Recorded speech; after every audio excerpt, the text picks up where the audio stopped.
Hi, this is highwithoutcoke with another pathofexile video. I'm done with my cold tornado build.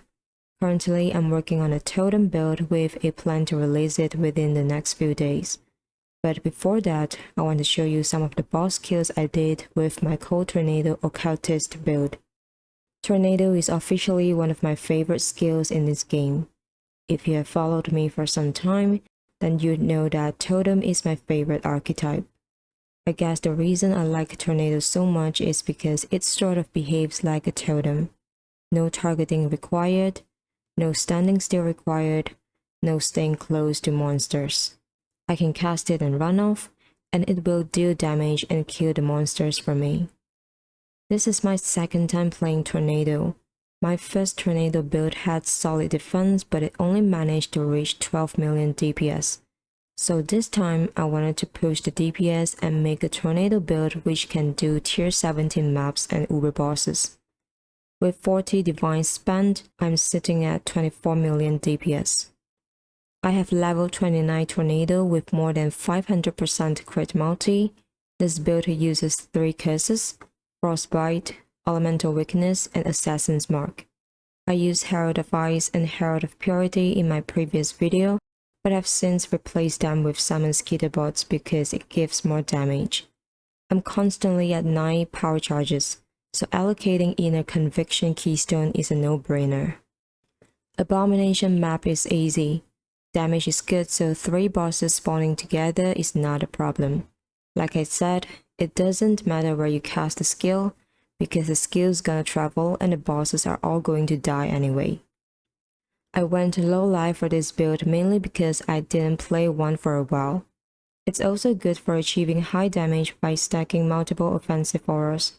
The downside, however, is having no spell suppression because it's hard to incorporate it into our build, which requires several mandatory items. I don't have any physical damage mitigation or reduction except for that ES mastery, 10% less physical damage taken while on full ES. So this build is extremely vulnerable to physical damage. It will not survive big physical hits. Block helps, but at the end of the day, I still have to manually dodge these hits. Having said that, it doesn't mean that this build has zero defense. For instance, damage avoidance is fine for this build. I have around 40% attack block and 60% spell block. Chill and freeze can come in handy when swarmed by monsters.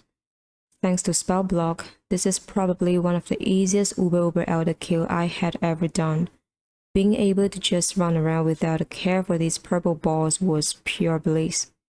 Having high ES and fast recovery through Leech and ES recharge are crucial for survival. I also have capped resistances, including chaos resistance, with immunity to all elemental ailments. Void Battery is one of the best unique ones in this game. It is a no-brainer as this is a power charge stacking build. Prism Guardian and Chevron's wrappings are mandatory for this low-life build to work. I try to squeeze out as much attack block as possible from my items because it is scarce on the top side of the tree. Crown of the Inward Eye is probably the most expensive item if you buy it from other people. A decent roll with this implicit is at least 20 divines. I bought 30 helmets, corrupted them, and got it on my 17th attempt, which was very lucky. Presence of Chayula is great for stun immunity, but I wouldn't sacrifice this slot for anything else. Plus 3 to jump levels is just too good to pass up. Not only does it boost my damage, but it also increases the movement speed of Tornado. Stun immunity is easily accessible through Occultist Foul Bastion, but to get this, I would have to sacrifice either one of these, which I think is not worth it. In the end, I got Immutable Force. Pretty good in my opinion, the stuns are barely noticeable. Combat focus needs to be placed correctly to get the effect. With a total of 40 strength and dexterity, it doesn't mean that you need to get 40 each. For example here, having 40 strength fulfills the requirement.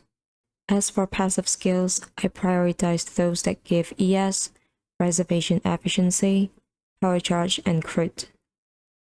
Alright, that's it for this build. The new event was unexpected, but I hope to release my new build before the event, because I'm already working on it. I'm not hyped. The new event is, in my opinion, kinda lackluster with just a lantern. I was expecting more if they were to do an event. I mean, we've had so many great events before. Or if they can add things like Crucible or Wildwood Ascendancies, it's going to make the event more interesting. However, it's understandable given how GG had to move most of their resources to POE 2. I will probably still play at the start of the event, but mostly just for the mystery box. So see you guys later, and thanks for watching.